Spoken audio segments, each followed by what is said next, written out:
రాష్ట్రం వచ్చింది. వచ్చిన తర్వాత 10 ఏళ్ల పాటు బ్రహ్మాండంగా కేసీఆర్ గారి నాయకత్వంలో ఇటు సంక్షేమం అటు అభివృద్ధి జోడెద్దుల మాదిరిగా సమాజంలో ఏ ఒక్క పేదవాడు కూడా ఒక కేసీఆర్ గారి పథకం అందలేదు అనే ఒక అవకాశం ఇవ్వకుండా అద్భుతంగా కేసీఆర్ గారు పరిపాలించినారు. పెద్దలు చెప్తా ఉంటారు, మన దగ్గర తెలంగాణలో హనుమంతుని గుడి ఉండని ఊరు ఉండదంటారు. అట్లాగే కేసీఆర్ పథకం అందని ఇల్లు లేదు అనే మాట కూడా అక్షర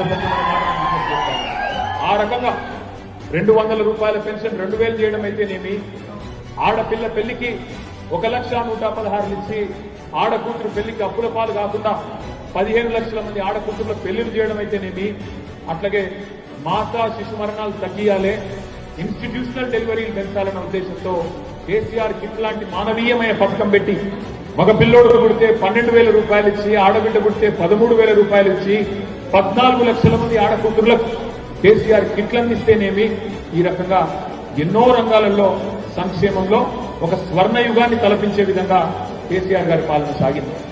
వ్యవసాయం గురించి అయితే నేను చెప్పాల్సిన అవసరం లేదు. మీరందరూ కూడా బహుశా గ్రామీణ ప్రాంతాల నుంచి వచ్చిన బిడ్డలు కాబట్టి రైతు కుటుంబాల నుంచి వచ్చిన వాళ్ళని నేను అనుకుంటా ఉన్నాను. 78 ఏళ్ళైంది భారతదేశానికి స్వాతంత్రం వచ్చింది.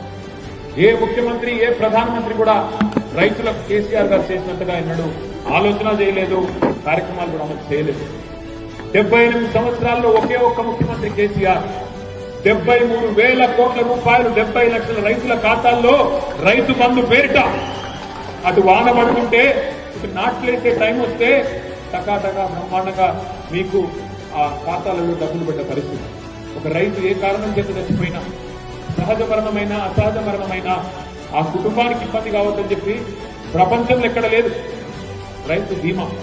5 లక్షల రైతు బీమా అందించిన నాయకుడు కేసీఆర్ గారు. 200 పెన్షన్ను 2,000 చేసిన నాయకుడు కేసీఆర్.